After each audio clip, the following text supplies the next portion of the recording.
नमस्कार दोस्तों, मैं संस्कृत की 22 अपराधियों के बारे में एक छोटा सा वीडियो मीणावाटी गीत की तर्ज पर आपके सामने पेश करने जा रहा हूँ। तो सुनिए। प्र प्रह अप सम अनु अव निस निर्न मिलकर दुष्को दूर बगायो रे भय उप उदवी आंगन मिलकर अनेकों परि बनायो भाई। अतिन अदिसु अपिन अबिक प्रति प्रेम जगायो या को पढ़ लीजो वाया वो ये 22 प्रादिया, ये 22 प्रादिया। उपसर्ग वैसे देखा जाए तो इसका शाब्दिक अर्थ होता है उपसर्ग। उप भी एक उपसर्ग है। उप का मतलब नजदीक, पास। ये उपसर्ग क्या होते हैं कि ये इसकी परिभाषा पूछी जाती है कि उपसर्ग किसे कहते हैं। तो सबसे पहले अपन को पता होना चाहिए उपसर्ग क्या है। ये क्या करते हैं कि शब्दों के या धातु के आगे जुड़कर उनका अर्थ बदल देते हैं, और अर्थ भी क्या, बलपूर्वक।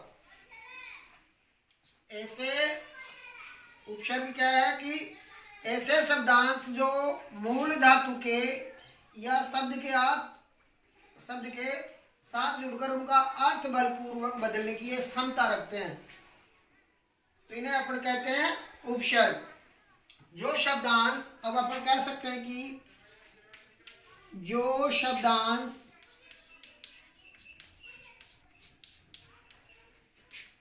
मूल धातु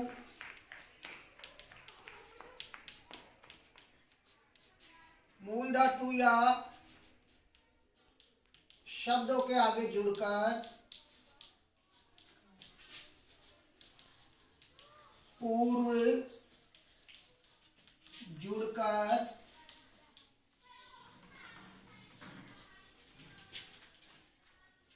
अर्थ में परिवर्तन, हाँ, अर्थ में परिवर्तन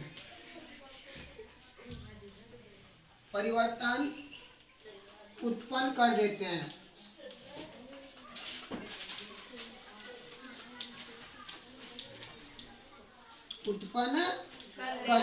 अब देखिए, अपनी परिभाषा बढ़ गई कि जो शब्दांश मूल धातु या शब्दों के पूर्व में जुड़कर अर्थ में क्या कर देते हैं, परिवर्तन, उसे कहते हैं हम उपसर्ग। वैसे अपन कह सकते हैं कि ऐसे शब्दांश जो शब्दों से पहले जुड़कर अर्थ बदलने की क्षमता रखते हैं, वो कहलाते हैं उपसर्ग। अब हम संस्कृत में पढ़ते हैं, अपना विषय भी संस्कृत है, तो संस्कृत में पूछा जाता है अक्षर की उपसर्ग क्या है और उपसर्ग कितने प्रकार के होते हैं। तो देखिए, हम उपसर्ग संस्कृत की भाषा में उपसर्ग होते हैं कुल 22।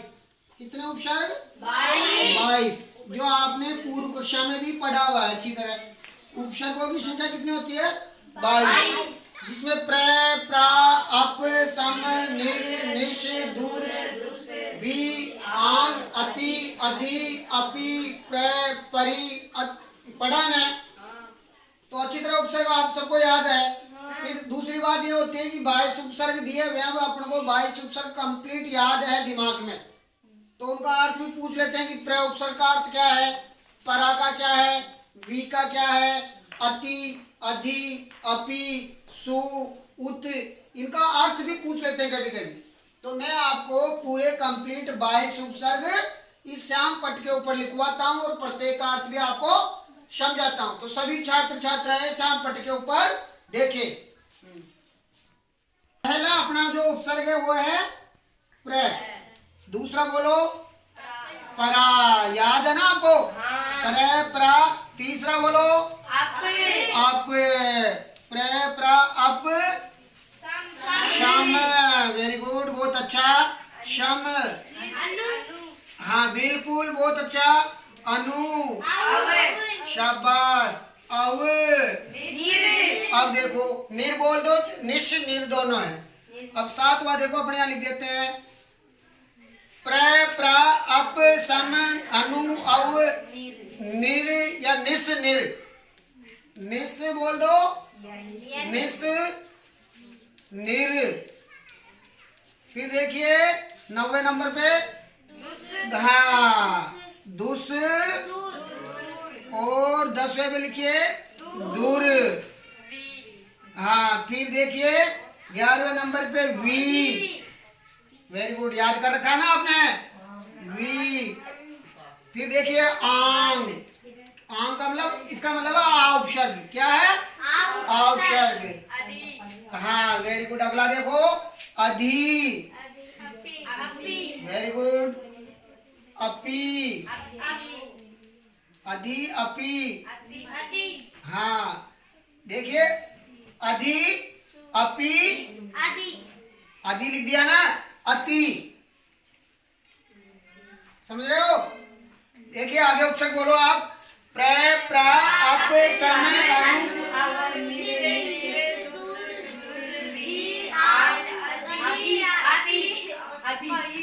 फिर आगे बोलो ओ अति। फिर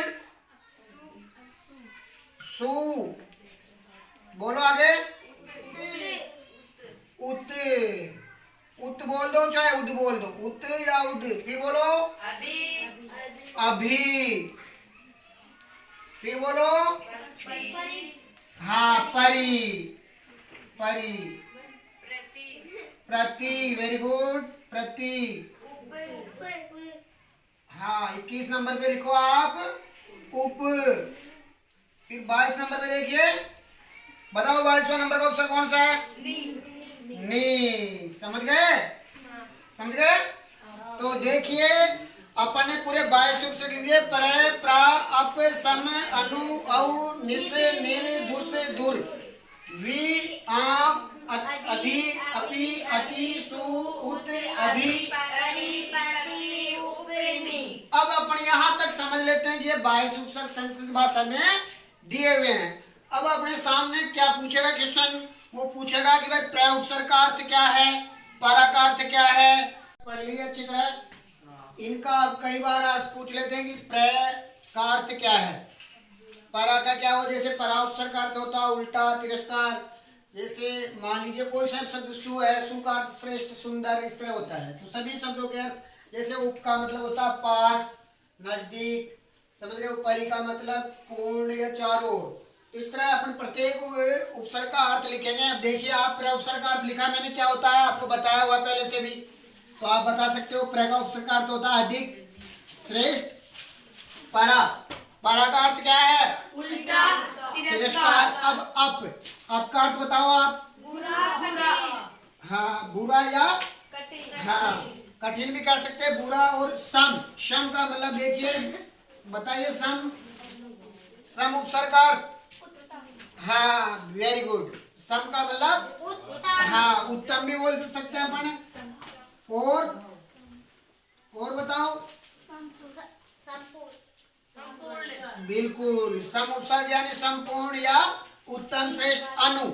अब अनु का अर्थ होता है पीछे, पीछे या समान। अब अनु जैसे अनुचर। अनुचर क्या होता है? पीछे पीछे चलने वाला। अनुगमन, पीछे गमन करने वाला, है ना। अब ऐसे औ उपसर्ग का मतलब होता है हीन या नीचे। हीन हाँ या नीचे। वेरी गुड, शाबाश, याद कर रखा सबने। ऐसे देखिए निस। हाँ निस का मतलब रहित या विपरीत। रहित भी लिख सकते हो या इसका मतलब विपरीत। समझ गए? अब निर। हाँ निषेध। निषेध या रुकावट। निषेध या रहित। वेरी गुड, बहुत अच्छा। दुस। अब हाँ दुस का मतलब बुरा या कठिन। दुस का मतलब बुरा या कठिन। वेरी गुड, बहुत अच्छा बता रहे हो। दूर, इसका अर्थ भी यही है। दूर का अर्थ भी बुरा। बुरा या कठिन कह सकते हो आप।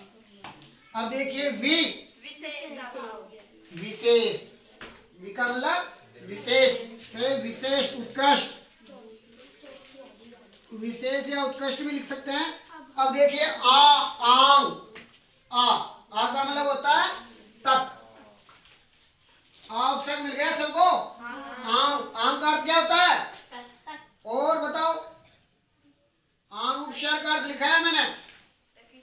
हाँ, समझ गए। आंग या आ उपसर्ग बोल सकते हैं, हिंदी में आ उपसर्ग होता है ना, जैसे हार धातु में आ, आहार। ऐसे देखिए अधि, हाँ अधिक, प्रधान, प्रधान या ऊपर, बहुत अच्छा, प्रधान या ऊपर। अब देखिए जैसे अपन लिखते हैं अध्यापक, है ना, तो अधि उपसर्ग का मतलब अगर पूछा जाए तो प्रधान या ऊपर। अपी यानी हाँ, अपी यानी हीन, और अपी भी होता है, समझ रहे ना। अपी उपसर्ग का अर्थ हाँ या हीन लिख सकते हो ना। अब देखिए आप अति, वेरी गुड, अधिक या ऊपर। अब देखिए हाँ श्रेष्ठ या अधिक, श्रेष्ठ या अधिक। तो आप प्रत्येक शब्द का अर्थ अच्छी तरह आपको पढ़ाया जा चुका है, याद करवाया जा चुका है। एक बार और मैं रिवीजन कर रहा हूँ, इसको ध्यान से देख लो। हाँ बिल्कुल, ऊपर या श्रेष्ठ, ज्यादा समस्या नहीं है याद करने में। अभी यानी, अरे क्या देख रही है, इधर देखो। अभी का अर्थ क्या है? हाँ, पास भी लिख सकते हो ना, पास नहीं है क्या? अभी उदाहरण से समझाएंगे। और अभी पास, और परी, हाँ पूर्ण या चारों तरफ। अभी का मतलब चारों, पर्यावरण शब्द लिखते हैं ना बड़े, परि प्लस आवरण, परि यानी चारों ओर। क्या अर्थ हुआ इसका? चारों। और प्रति यानी अनेक या सामने, जैसे प्रत्यक्ष यानी सामने, परि सामने, या प्रति समक्ष लिख सकते हो ना। निकट या गौण, पास भी लिख सकते हो इसका अर्थ, या निकट, या इसका अर्थ गौण शब्द में गौण। ऐसे नहीं का अर्थ हाँ रहित या वेरी गुड। अब देखिए बहुत अच्छा याद कर रखा आप सभी ने। उपसर्ग कोई बड़ी मुश्किल बात नहीं है, बहुत सीधा टॉपिक है आपका। यह आपके आगे तक काम देगा। जब आप 10th 12th कंपटीशन किसी में भी है, उपसर्ग हिंदी और संस्कृत, यही टॉपिक लगभग इनमें से उदाहरण पूछा जाता है, तो आप अर्थ भी बता सकते हो। और 22 उपसर्ग याद करके आपको याद हो ही गए लगभग। अब देखिए एक संस्कृत में एक श्लोक टाइम में दिया हुआ है, उपसर्गेण बलाद अन्यत्र नियते विहार संगार प्रहार परिहारवत। इस तरह एक श्लोक टाइम में दिया हुआ है कि जो उपसर्ग बलाद अन्यत्र नियते, बलपूर्वक अन्यत्र ले जाते हैं, अन्यत्र नियते। उपसर्ग क्या है कि बलपूर्वक, धातु के आगे जुड़कर, शब्द या धातु के आगे जुड़कर वो बलपूर्वक उसको अन्यत्र ले जाते हैं। कैसे? जैसे विहार प्रहार, विहार संगाहार, समाहारवत। यानी जैसे मैं उदाहरण के तौर पे बताता हूँ कि उपसर्ग क्या है। जैसे अपने पास ही धातु है, क्या है? ही धातु। इसमें अगर प्र उपसर्ग लगाएंगे तो हाँ, तो क्या बन जाएगा? प्रहार। क्या निकल गया? हार शब्द है। अब हार का अर्थ अलग अलग ले सकते हैं। अपना हार गले में भी पहनते हैं, हार दो के बीच अपन वो कंपटीशन करते तो हार भी होती है। लेकिन यहाँ वी उपसर्ग लगने पर इनका अर्थ कैसे बदलता है? धातु ही है या हार मूल शब्द है। अब हार मूल शब्द में अपन ने आ उपसर्ग जोड़ा, आ में, और हार, तो क्या बना? वही ही धातु, तो आहार। क्या बना? आहार। अगर सम उपसर्ग जोड़ देते हैं इसमें, शम है, तो क्या बनेगा? शंगाहार। क्या बनेगा? हाँ, ऐसे वी उपसर्ग जोड़ दिया अपन ने ई धातु में तो बनेगा विहार। अब देखो आप बलपूर्वक शब्द के आगे जुड़ा और अर्थ भी बदल दिया। प्रहार, प्रहार का मतलब एक तरह से आघात, अटैक करना। आहार का अर्थ होता है भोजन, संहार का अर्थ होता है नाश करना, विहार का मतलब होता है घूमना एक तरह से। यानी शब्दों के मूल अर्थ धातु के आगे जुड़कर अर्थ बदल दिया इसने बलपूर्वक। बलाद अन्यत्र नियते, प्रहार विहार संहार परिहार वत। तो इस तरह शब्दों के आगे मूल धातु के आगे जुड़कर शब्द को बदलने की क्षमता रखते हैं। क्या कहलाते हैं बच्चों? उपसर्ग। संस्कृत में उपसर्ग की संख्या कितनी?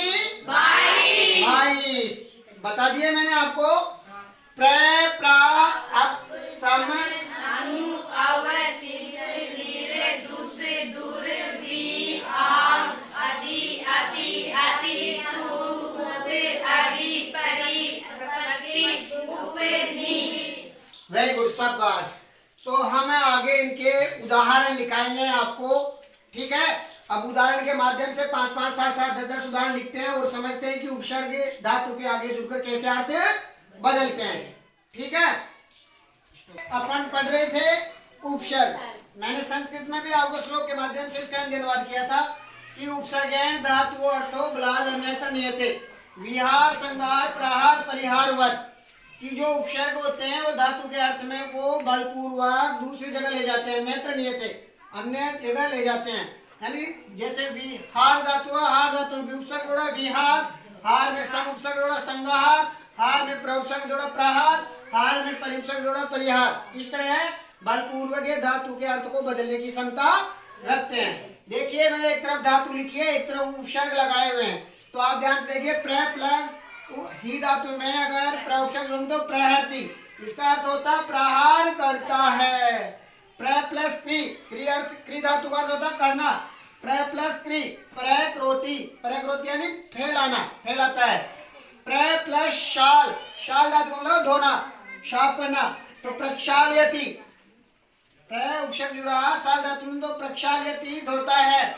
ऐसे ही सम प्लस भास, भास यानी बोलना, सम प्लस भास संभाषते, भाषण करता है। ऐसे ही शम प्लस चर, चर धातु में सम उपसर्ग जुड़ा संचरति, संचार करता है। ऐसे ही आप संस्कृत शब्द पढ़ते हो, संस्कृत पढ़ते हैं तो शम प्लस कृत तो बढ़ जाएगा संस्कृत। ऐसे ही संस्कार, सम प्लस कृत धातु में सम प्लस संस्कार, समझ रहे हो? ऐसे ही सम प्लस इस तरह अपना उपसर्ग जोड़ सकते हैं, बता सकते हैं। मैं का अनुस्वार भी दिखाई देगा आपको, जैसे यहाँ संचार श, मैं का लोप हो रहा है, मैं की जगह क्या हो रहा है? अनुस्वार। ये अपन संधि में पढ़ेंगे आगे। ऐसे अनुगम, अनुगच्छति, अनुगम मतलब बताया था मैंने पीछे चलने वाला, जैसे अनुचर, अनुगमन, अनुगच्छति पीछे जाता है। ऐसे देखिए दुष् प्लस कर्म, दुष्कर्म मतलब बताया था बुरा कठिन, तो दुष्कर्म बुरा कर्म करने वाला, बुरा कार्य, दुष्कर्म, दुष्कर, दुष्कर, ये उपसर्ग लगा हुआ कर है, दुष्य प्लस कर है, दुष्कर है। वी प्लस हस, ये हलंत लगे हुए हैं, क्या बोलते हैं इनको? हलन। तो वी प्लस हस, वी हस्ती, हंसता है। उप प्लस गम, उपगम्यति पास आता है। उप प्लस नी, उपनयति पास ले जाता है। आ प्लस रुए आरोहति, रुए धातु यानी चढ़ना, चढ़ता है ना, तो आ प्लस रुए आरोहति ऊपर चढ़ता है। आ प्लस नय आनियति। इसी तरह प्रा प्लस जी पराजयते, पराजयते जी धातु। प्रति प्लस ई प्रत्यक, प्रत्यति। ऐसे अपि प्लस आगम, अपि प्लस आगम, अप्यागच्छति। ऐसे दूर प्लस नि, दूर में। प्रति प्लस, अब देखिए कई बार धातु में 2 2 3 3 उपसर्ग जुड़ जाते हैं। देखो प्रति, उप और क्री धातु है, इसमें 2 उपसर्ग जुड़े हैं, प्रति और उप प्लस क्री, तो प्रत्यु उपकरोति। अब देखिए इसका यण संधि हो रही है, मैंने यण संधि बताई थी, आप और बता देंगे। तो प्रति यह किसमें बदल जाएगा? उ में। यण संधि बताया था कि यवरल है, ई उ री के बाद कोई विजातीय स्वर आता है तो ई का य, उ का व, री का र, री का ल हो जाता है। ये यण संधि का नियम कहता है। ई को यणची, इक के स्थान पर यण आदेश शाद अच परे। तो देखिए वो बाद में पढ़ेंगे, अपन केवल उपसर्ग पढ़ेंगे भी। तो प्रत्युपकरोति, बदले में उपकार करता है। तो इस तरह है बच्चों, आप कल कंप्लीट उपसर्ग आपके उदाहरण सहित में पूछूंगा, आपका पेपर भी लूंगा। अगर किसी तरह की कोई समस्या आपको इस श्याम पट्ट के ऊपर जो समझाया गया है विस्तार से, इसमें कोई समस्या तो मुझसे आप पूछ सकते हो। तो कल आप अच्छी तरह देख के आना। आज के लिए इतना ही, धन्यवाद।